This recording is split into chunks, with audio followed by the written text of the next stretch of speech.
Bibi No Money atau yang biasa orang panggil Bibinos, dan gue tahu dia nggak suka dipanggil Bibinos, tapi biar cepet gue bakal bilang dia Bibinos. Itu baru-baru ini bikin sebuah konten yang ngasih tahu kalau dia bakal step away from making music alias berkarir di industri musik. Hah? Gimana? Yes, ini yang lagi rame. Bibinos itu kayak nggak mau lagi bikin musik. Jadi siapa itu Bibinos dan apa yang sudah terjadi sama Bibinos alias Bibi No Money ini? Spoiler, internet membencinya. Loh, kenapa tiba-tiba internet membenci Bibi No Money?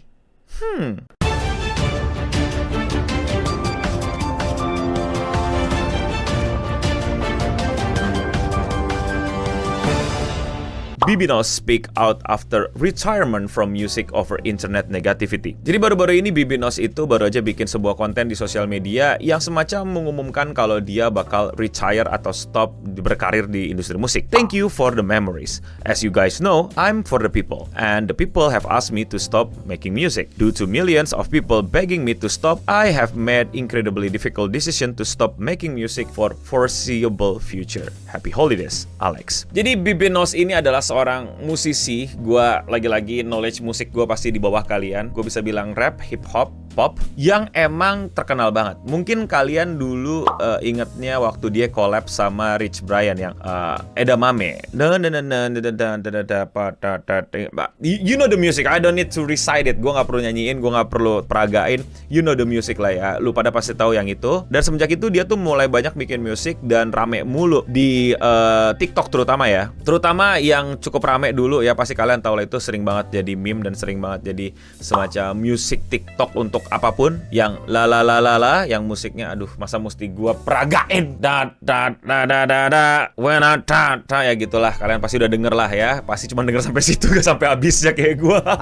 Tapi intinya banyak banget yang akhirnya tahu sama Bibinos, dia suka sama Bibinos. Sekali lagi gua akan nyebutnya Bibinos walaupun gua tahu disebutnya Bibi No Money. Dan ya dia jadi terkenal, dia bikin musik, dia konser, dia keliling dunia, banyak yang dengerin di Spotify, Apple Music, YouTube dan lain-lain. Albumnya mungkin juga rame. Pokoknya dia menjadi sosok banget lah di internet. Namun di balik kesuksesannya itu, lu bisa cari, lu bisa kumpulin, lu mungkin juga udah nemuin banyak orang di Twitter itu tuh gak suka sama dia, gak nyaman sama dia, dan merasa dia ini sas gitu, kayak gak suka aja gitu, kayak gak ketemu aja gitu kesukaan yang bisa membuat lu suka dan langsung otomatis menjadi ketidaksukaan. Dan itu semua bertransformasi menjadi sebuah tweet, menjadi sebuah quote retweet, menjadi sebuah bercandaan kalau Bibinos ini cringe. Yes, dia itu cringe, musiknya jelek, dia aneh, dia nggak jelas, dia menjadi apa ya? Dia menjadi musiknya brain rot yang aneh dan nyebelin, yang sangat-sangat tidak elit musiknya, sangat-sangat tidak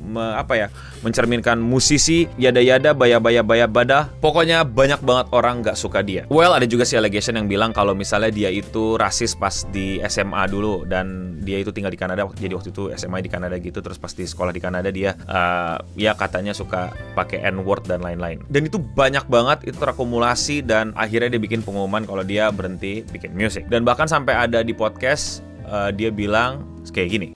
I've been just bullied online and I just don't, if I can't be, I'm obviously like a small little pillar online of positivity, but I feel like there's so many more of my fans that are, I get messages every day from my fans, like my diehards being like, I can't keep up with the negativity, I'm trying. Oh yeah, it's hard. And it's like, when your own fans get bullied. Yeah. Seperti yang kalian udah dengar, katanya dia merasa tidak nyaman dibully, dikata-katain, dibenci, terus fansnya juga ikut-ikutan kena dan lain-lain, sehingga dia kayak ya udah gue resign aja, gue bisa untuk stop ya gue stop. Seberapa cringe sih Bibinos? Menurut gue ya cringe, cuman cringe yang gimana ya? Menurut gue tuh kayak oke, gak yang disgusting atau gimana gitu. Ya senyebel-nyebelinnya dia kayak gini lah. What's 4 plus 4? 8 plus 8? 16 plus 16? 32 plus 32? Plus 3? 6, 7? Plus 2? Atau kayak gini.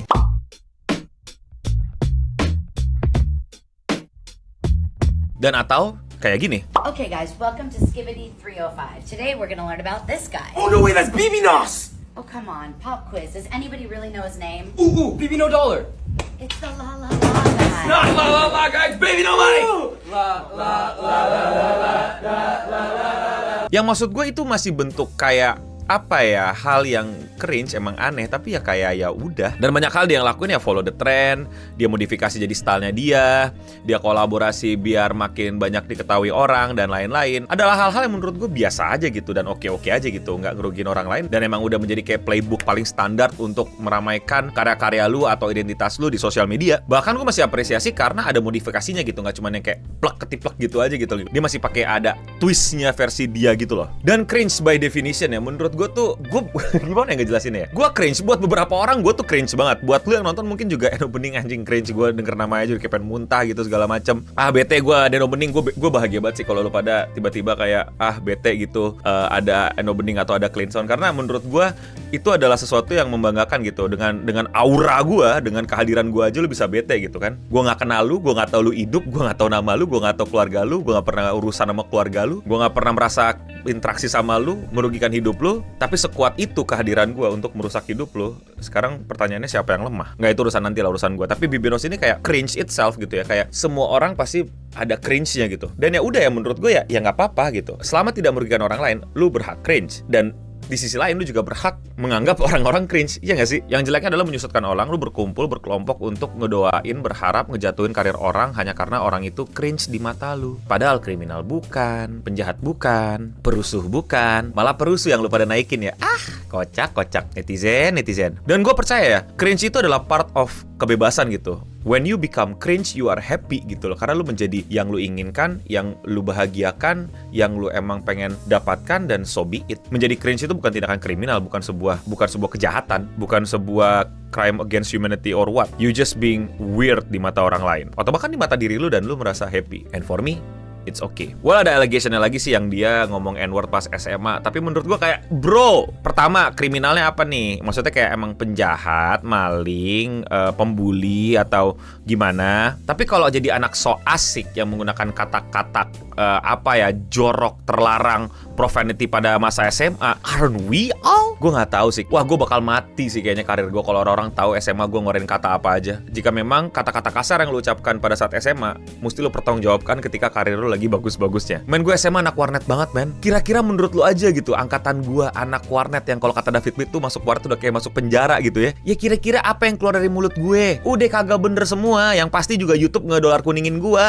Tapi kan itu dulu. Gue harap sih gak ada yang terluka dan tersakiti dan dirugikan ya. Tapi itu kan culture warnet yang gue tidak glorifikasi, tapi juga tidak gue lebaikan sebagai sesuatu yang mencoreng sejarah kemanusiaan gitu. Ya udahlah, siapa sih yang SMA-nya putih bersih suci dari omongan kasar dan perkataan-perkataan yang bercandaan-bercandaan yang tidak baik? Bahkan mungkin sampai sekarang lu pada ya lebih ke tahu tempat aja dan tahu kondisi dan udah dewasa. Gue jadi nggak ngeluarin pada saat sekarang misalnya gitu ya. Adalah pembedanya, adalah gue berkembangnya dan lebih dewasanya. Dan karena personality Bibinos ini komedi banget, nge-meme banget, banyak orang juga berasumsi kalau dia itu nge-meme, dia itu bohong. Pasti tahu-tahu dia comeback, pasti tahu-tahu dia karena udah berpikir panjang atau demi meme atau apa, dia bakal balik lagi dengan musik barunya, atau bahkan mungkin ini adalah trik atau segi marketing untuk mempromosikan lagu-lagu terbarunya. Dan hal tersebut tuh udah kayak jadi hal biasa gitu di industri musik Amerika dan sekitarnya untuk lebay, bilang ini, bilang itu, tau-tau balik, tau-tau bikin musik lagi. Jadi kalau itu terjadi pun gue juga nggak kaget. Sekali lagi, gue tidak orang yang musik banget, gue juga tidak ngikutin Baby No Money banget. Buat kalian yang fans, buat kalian yang ngikutin, menurut kalian bagaimana? Coba komen di bawah. Silahkan juga koreksi gue di kolom komentar di bawah. Kalau kalian suka sama pembahasan di luar Indonesia kayak gini dan kalian mau support gue, lakuin dengan sesimpel klik tombol subscribe atau like. Dan jangan lupa untuk cek channel gue dan klik video menurut kalian belum kalian tonton karena gue uploadnya sehari satu. Dan follow gue juga di sosial media seperti Instagram dan TikTok untuk bisa berbagi info-info seru untuk dibahas di video gue atau hal-hal lainnya. Dan ya, sekian seputar internet untuk episode kali ini. Gue Eno Bening pamit undur diri, dan untuk kita semua, stay clean and sound.